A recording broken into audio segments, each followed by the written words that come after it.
Hi everyone, मेरा नाम doctor Neha Joshi है और आपका स्वागत है doctor Neha Joshi care clinic channel पर। आज का वीडियो 2 पार्ट में शूट हो रहा है। ये doctor Neha Joshi care clinic पे इसका शुरू के 2 या 3 मिनट अपलोड करेंगे। आज हम शुद्ध आयुर्वेद के बारे में, यानी कि वात पित्त कफ में से वात के बारे में मेनली आज पढ़ना चालू करेंगे। इसका जो वीडियो का आगे का पार्ट है वो आपको जय आयुर्वेद चैनल पर मिलेगा, उसकी लिंक आपको डिस्क्रिप्शन में मिल जाएगी। आप पहले देख लीजिए क्या पढ़ाने वाले हैं। अगर आपको उसमें इंटरेस्ट आए तो फिर आप जय आयुर्वेद चैनल पर जाइए और वहां पर जाकर पूरा वीडियो आप आसानी के साथ देख सकते हैं। आज हम पढ़ने वाले हैं वात के बारे में। वात, ऊपर हेडिंग डाल देती हूँ, आज डेट डली हुई है ऊपर। वात याद रखना, ये बा नहीं होता, वा होता है। वात, वात पित्त कफ में से ये वाला, ठीक है। कई लोग बा लगा देते हैं, बा नहीं होता, वात होता है। देखिए आयुर्वेद में बेसिक जो सिस्टम है वो त्रिदोष के ऊपर काम करता है, वात पित्त कफ। उसमें से पहली चीज जो होती है वो होती है वात। ये वही वात है जो हमारे आसपास का चलती है। वात का मतलब वायु। जब ये बाहर होती है तब इसे हम वायु कहते हैं। जब ये शरीर के अंदर शरीर को बनाने का काम या बीमारियों को पैदा करने का काम करती है तब इसे वात धातु कहा जाता है। वात के गुण के बारे में आज हम पढ़ेंगे। इसके गुण का क्या इम्पोर्टेंट है, कौन कौन सी बीमारियों में इससे कोई इफेक्ट पड़ता है, किस तरीके से काम करती है, उसके बारे में हम देखेंगे। देखिए वायु का सबसे पहला गुण होता है रुक्ष होना।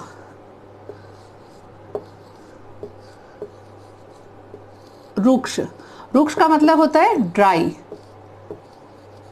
वायु स्वाभाविक रूप से रूखी होती है, ड्राई होती है। इसको समझिए, इसका मतलब क्या हुआ। वात क्या करती है, आपके शरीर में नमी को सुखाने का काम करती है। आपके शरीर में जो कुछ भी पानी या क्लेदन करने वाली चीजें होती हैं, जो कुछ भी चिकनाई होती है, उसको सुखाने का काम वायु करती है। अब इसका इंपॉर्टेंट क्या है, वायु का यदि रुक्ष गुण बढ़ जाएगा, कभी भी जब हम बोलते हैं ना कि हमारे शरीर में वात बढ़ गई है, तो हमेशा पूरी वात नहीं बढ़ती है। वायु के अलग अलग गुण होते हैं, उसमें चेंज आता है। कई बार वायु का रुक्ष गुण बढ़ा होता है, कई बार वायु का दारुण गुण बढ़ा होता है। अलग अलग गुण के कारण अलग अलग बीमारियां पैदा होती हैं। अब वायु का जब रुक्ष गुण बढ़ जाएगा तब शरीर के अंदर ड्राइनेस पैदा होगी। ड्राइनेस का मतलब क्या, जैसे अगर आप ऊपर से देखें तो आपकी चमड़ी आपको बहुत ज़्यादा ड्राई महसूस होती है। ये कब हो रही है, जब आपके शरीर में यानी कि आपकी स्किन में मेनली वात का रुक्ष गुण बढ़ रहा है। वायु के कारण आपकी चमड़ी जो है बिल्कुल ड्राई हो जाएगी, सूखी हो जाएगी, ऐसे खुरदुरी सी महसूस होगी। तो ये वायु के रुक्ष गुण के कारण होता है। आपने कई लोगों के देखे होंगे कि बहुत अच्छा खाना खाने के बावजूद, बहुत ज़्यादा मॉइस्चर लगाने के बावजूद आपके बच्चों के या औरतों के जो होंठ होते हैं वो कटे कटे रहते हैं। मॉडर्न में इसको विटामिन की कमी बोलते हैं, लेकिन विटामिन का प्रयोग करने के बावजूद कई बार ये बीमारी ठीक नहीं होती है। तो ये वायु के रुक्ष गुण के कारण होती है। कई बार हाइपर एसिडिटी ऐसे हो जाती है। अब उसको समझिए। देखिए हाइपर एसिडिटी मतलब कैसे, हमारे स्टमक में एसिड का फॉर्मेशन होता है ना, एसिड निकलता है वहां पर। अब जो एसिड निकल रहा है, मान लीजिए 1 लीटर निकल रहा है। 1 लीटर निकलता नहीं है, लेकिन मान लेते हैं कि 1 लीटर, मैं दूसरा पेन ले लेती हूँ जिससे दिखे थोड़ा।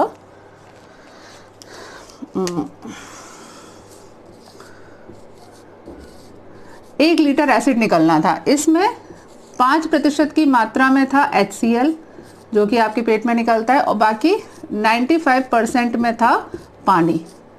ये इसका कंसंट्रेशन आपको रखना चाहिए था। बिल्कुल एग्जैक्टली ऐसा नहीं होता है, समझाने के लिए बता रही हूँ।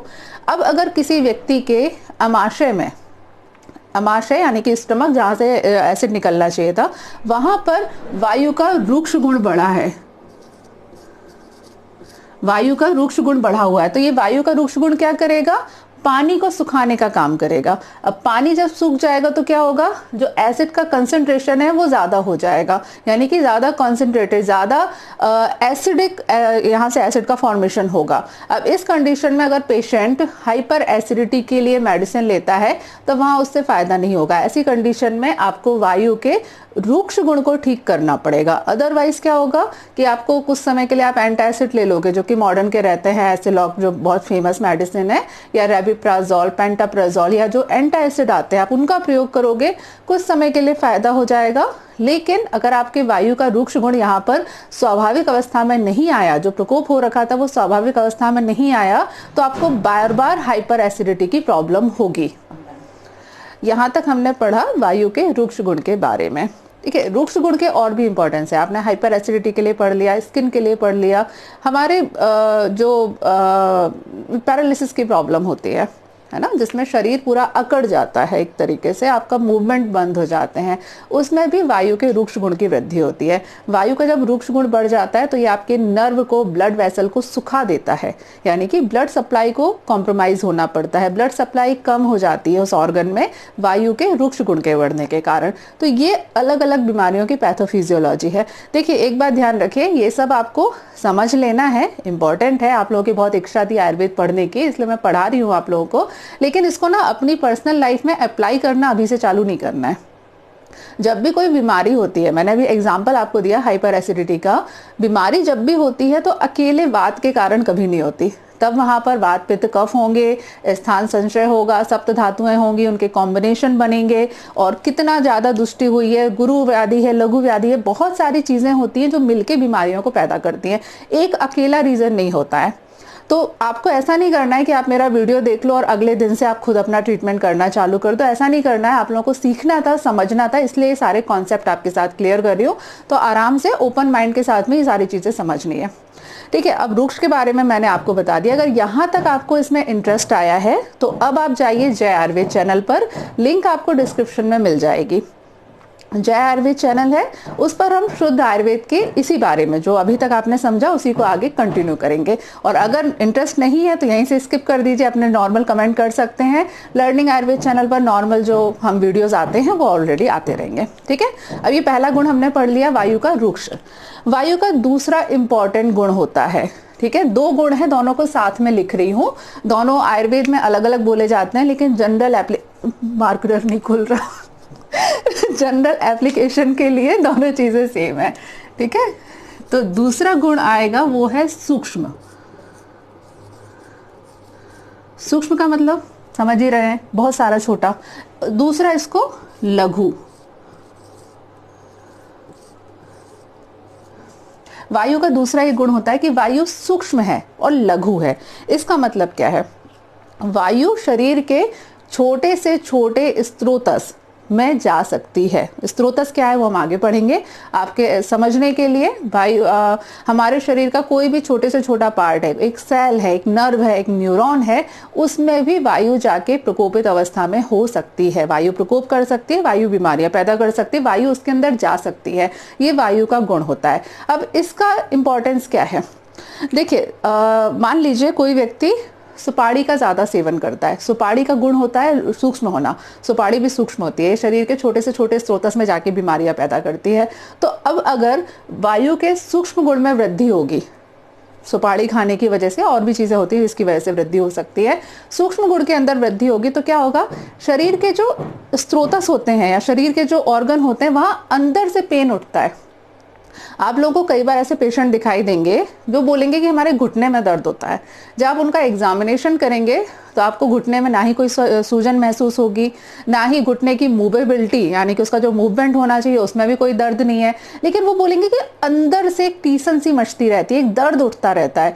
ये कब होता है, जब वायु के सूक्ष्म गुण की वृद्धि हो जाती है। वायु छोटे से छोटे स्रोतस के अंदर चली जाती है और वहां पर जाकर अपने प्रकोप जो लक्षण होते हैं उसको बताती है। तो ये वायु के सूक्ष्म और लघु गुण के कारण होता है। इसके बाद तीसरा वायु का इंपॉर्टेंट गुण है जिसकी वजह से बहुत बीमारियां होती हैं, वो होता है वायु का शीत होना। शीत, शीत मतलब ठंडा, ठीक है, कोल्ड। स्वाभाविक रूप से वात हमेशा शीत होगी, हमेशा ठंडी होगी। अब इसका इंपॉर्टेंस क्या है, मान लीजिए देखिए ठंड के मौसम में आपको वायु के दर्द हमेशा ज्यादा होंगे। क्यों होते हैं, क्योंकि बाहर भी ठंड है, वायु का गुण भी ठंड का है, शीत होती है, इसलिए ठंडियों के मौसम में वायु के शीत गुण की वृद्धि हो जाती है जिसकी वजह से वातज रोग ज्यादा होते हैं। ठीक है, अब कई बार आप ठंडा खाते हो, अगर आप ठंडा ठंडा पानी पीते हो तो उसके बाद आपको सांस लेने में दिक्कत महसूस हो जाती है। लोग कह सकते हैं कि ठंडा पानी पीने की वजह से गला खराब हो गया, लेकिन वो गला खराब क्यों हुआ, क्योंकि वायु के शीत गुण के कारण आपने ठंडी चीजों का सेवन किया। वायु का गुण भी शीत होता है, इसलिए वायु के दोनों गुण आपस में मिल जाते हैं और आपको गले में प्रॉब्लम क्रिएट करते हैं। ठीक है।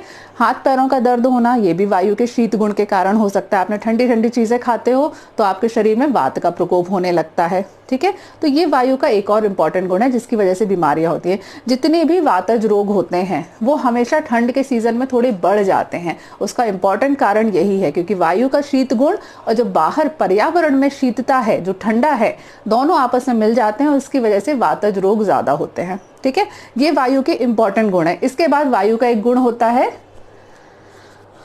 मार्कर को मैं खोल के रख लूंगी, बार बार खोलने में प्रॉब्लम हो रही है।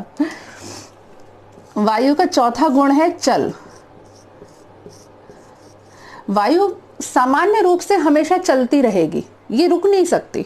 जब भी वायु रुक जाएगी तब हमेशा प्रॉब्लम क्रिएट करेगी। वायु अगर जरूरत से ज्यादा चल रही है उसमें भी प्रॉब्लम क्रिएट करेगी। आपने एक बीमारी का नाम सुना होगा, पार्किंसन। पार्किंसन एक बीमारी होती है जिसमें व्यक्ति इनवॉलेंट्री एक्शन बहुत ज्यादा करता है। आपने पेशेंट देखे होंगे जिनके हाथ ऐसे ऐसे घूमते रहते हैं। ओल्ड एज वाले कई लोग होते हैं जिनके हाथों में इस तरीके का मूवमेंट होता रहता है, या फिर जिनको जल्दी जल्दी कोई ना कोई नर्व डिसऑर्डर होता रहता है, कि नर्व बोलते हैं कि कोई नस खिंच गई है, या फिर मसल्स में क्रैम्प बहुत ज़्यादा आते हैं। तो वो किसके कारण आते हैं? वायु के चल गुण के कारण। वायु जब अपनी चंचलता बढ़ा देती है, जब ज़रूरत से ज़्यादा मूवमेंट करने लगती है, तब इस प्रकार की बीमारियां पैदा होती है। अब अगर वायु के चल गुण में वृद्धि होगी तो आपके शरीर में इनवॉलेंट्री एक्शन ज़्यादा होंगे। इनवॉलेंट्री एक्शन आउटर में है तो आपको समझ में आ जाते हैं कि हाथ ज़्यादा मूव कर रहा है, या कभी कोई एक पर्टिकुलर मसल है वो बहुत ज़्यादा मूव कर रही है, तो वो आपको दिखाई दे जाते हैं। लेकिन अगर वो इंटरनल है तो आपको दिखाई नहीं देंगे। हार्ट का पाल्पिटेशन है, बहुत ज्यादा हो रहा है, ठीक है, आपका हार्ट है कंटिन्यूअसली बीट करता जा रहा है बहुत तेजी के साथ में, तो वायु के चल गुण के कारण हो सकता है। तो ये वायु के इंपॉर्टेंट गुण हैं जिसकी वजह से बहुत सारी बीमारियां पैदा होती हैं। अब इनको आपको सेट कैसे रखना है, कौन कौन से गुण को किस तरीके से एडजस्ट करना होता है, वो आपको हम नेक्स्ट वीडियो में बताएंगे। चलिए, आज के लिए इस वीडियो में इतना ही। वीडियो आपको पसंद आया हो, अच्छा लगा हो तो लाइक करें, कमेंट करें, शेयर करें, सब्सक्राइब करें। कमेंट जरूर करिएगा, आपके जो भी डाउट आएंगे उनको सॉल्व करने में मुझे ज़्यादा मजा आएगा। अगर आप लोग सवाल नहीं पूछेंगे तो फिर धीरे धीरे बोरिंग होता जाता है, तो प्लीज़ इस चीज़ का ध्यान रखें। चलिए, नेक्स्ट वीडियो में मिलते हैं, तब तक के लिए stay healthy and be happy. Good bye.